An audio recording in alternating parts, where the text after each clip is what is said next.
ऐसी मान्यता है कि इस स्थान पर श्री कृष्ण स्वयं सुख की टोकरी लेकर घूमते हैं और कहते हैं, आनंद लो, आनंद लो। ऐसी ही एक आनंदमयी और हृदय को तृप्त करने वाली कथा है श्री कृष्ण और एक मालिन की। इस कथा में प्रभु की लीला भी है, भक्ति की भावना भी और फल की प्राप्ति भी। आइए हम आपको इस कथा से साक्षात कराते हैं। सृष्टि के रचयिता एक भक्त की भावना पर मोह जाते हैं। श्रीमद् भागवत में कहा गया है कि प्यारे कृष्ण, आपकी प्रत्येक लीला मनुष्यों के लिए परम मंगलमयी और कानों के लिए अमृत के समान है। एक बार जिसे इस रस का चस्का लग जाता है, उसके मन में फिर किसी दूसरी चीज के लिए लालसा ही नहीं रह जाती है। श्री कृष्ण जो मनोहारी स्वरूप हैं, जिन्होंने पीली धोती धारण की हुई है, प्रभु के कंधे तक घुंघराले केस मुख पर लहराते हैं, वह कमनीय कंठ में कठुला और पाँव में नूपुर पहने हुए हैं।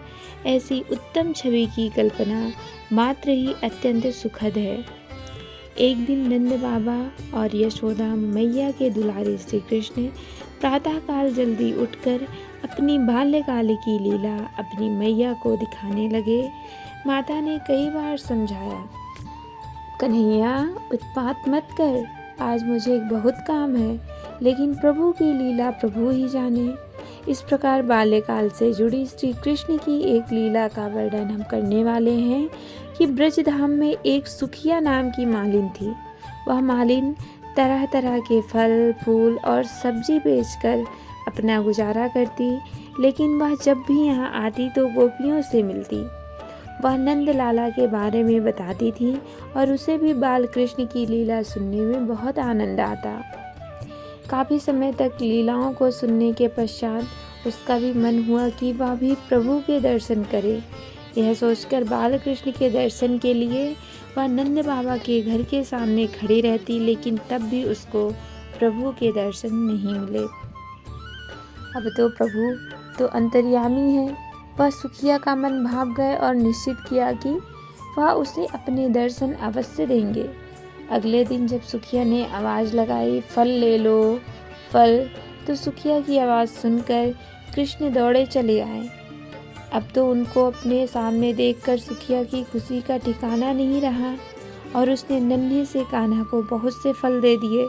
अब बारी आई कीमत चुकाने की, तो आप स्वयं देखिए कि कैसे प्रभु बाल लीला करते हैं। फल की कीमत चुकाने के लिए श्री कृष्ण बार बार महल के अंदर जाते और मुट्ठी में अनाज लाने की कोशिश करते, लेकिन सारा अनाज रास्ते में ही बिखर जाता।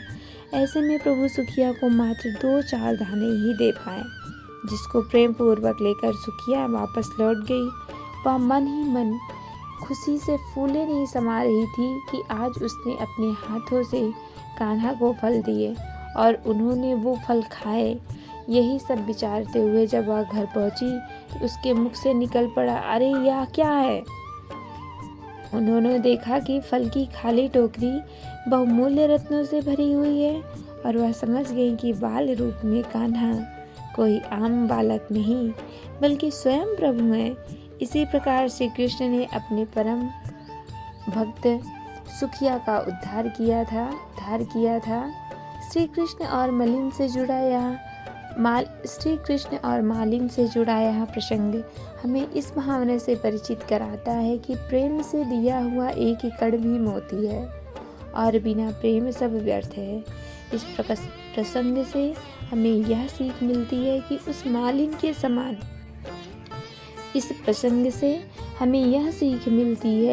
कि उस मालिन के समान प्रभु हमारे बुलाने पर आएंगे जरूर।